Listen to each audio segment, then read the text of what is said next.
மனசு எதை நினைக்குது, என்ன கிடைக்கிது, எல்லாமே பார்த்திங்க அப்படின்னா பாசிட்டிவாக கிடைக்குதா?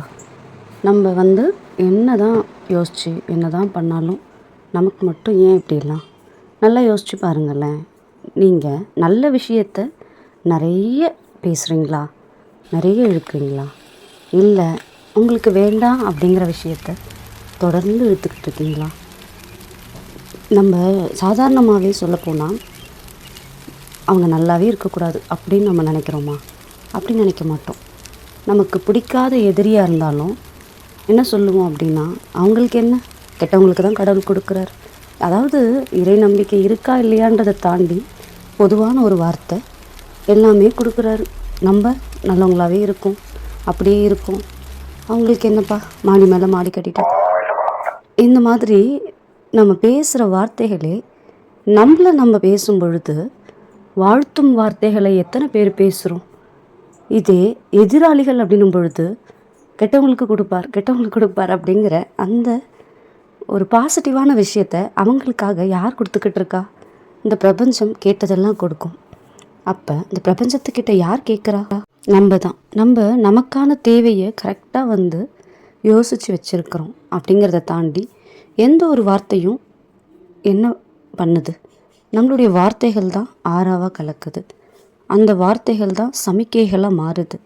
அந்த வார்த்தைகள் தான் நமக்கு செயல் வடிவமாகுது. ஒரு குழந்தை விளையாடிக்கிட்டு இருக்கு அப்படின்னா, விழுந்துட போகிற அப்படிங்கிறத தாண்டி பத்திரமா விளையாடிட்டு வா அப்படிங்கிற வார்த்தை மாற்றம். இந்த வார்த்தை மாற்றம் பெருசாக நம்ம ஏதாவது கிளாஸ்க்கு போகணும், ஏதாவது பெரிய கோர்ஸ் கற்றுக்கணும் அப்படிலாம் இல்லை. நமக்கு பாசிட்டிவான விஷயங்கள் நடக்கணும், நம்ம நல்லா இருக்கணும், நமக்கானது இந்த பிரபஞ்சம் கொடுத்துக்கிட்டு இருக்கு அப்படிங்கிற கான்ஃபிடென்ஸ் நம்மளுக்குள்ளே வந்துருச்சு அப்படின்னாலே நம்மளுடைய வார்த்தைகளில் நல்ல ஒரு தெளிவு கிடச்சிடும். ஒரு வார்த்தைக்கும் முன்னாடியும் ஒரு 5 நிமிஷம் இடைவெளி விட்டு பேச ஆரம்பிங்க. ட்ரைனிங் பீரியட் தான். ஒரு 10 நாள் ட்ரை பண்ணுங்களேன். வீட்டிலேருந்து, நீங்கள் வேலை செய்கிற இடத்துலேருந்து அவசரமாக சில வார்த்தைகளை விடாமல் நிதானித்து வார்த்தைகளை பேச ஆரம்பிக்கலாம். இந்த டெஸ்ட்டு 10 நாள் இல்லை, நீங்கள் நினச்சிங்க அப்படின்னா மாற்றம் உடனேவே நடக்கும். நம்ம நல்லா இருக்க போகிறோம், நம்ம வெல்த்தாக இருக்க போகிறோம், இந்த பிரபஞ்சம் நமக்கு எல்லாமே கொடுக்க போகுது, நம்ம எல்லா விஷயத்தையும் சக்ஸஸ்ஃபுல்லாக பண்ண போகிறோம், இந்த வாழ்க்கை ரொம்ப சந்தோஷமாக இருக்குது, நம்ம நல்லா இருக்கோம், நம்ம வீட்டில் இருக்கவங்க எல்லோரும் நல்லா இருக்காங்க, நம்மக்கிட்ட நிறைய தாராளமாக பணம் இருக்குது, நம்மளுக்கு தேவையானதையும் வாங்கலாம், நம்மக்கிட்ட உதவி கேட்குறவங்களுக்கும் நம்மளால் செய்ய முடியும்.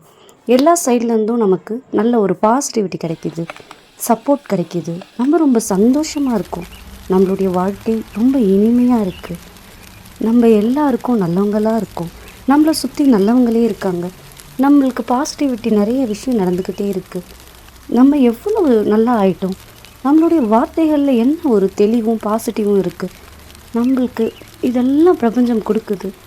நம்ம ஜாலியாக சொகுசாக சந்தோஷமாக நம்மளுடைய வேலையை செம்மையாக செஞ்சு பொருளாதாரத்தில் நல்ல முன்னேற்றம் அடைந்து வாழ்க்கையில் வெற்றி பெறலாம். நன்றி. இந்த மாற்றத்தை நம்ம வாழ்க்கையில் பெரிய வசந்தமாக வீசும். லைஃபே ரொம்ப சந்தோஷமாக இருக்கும்.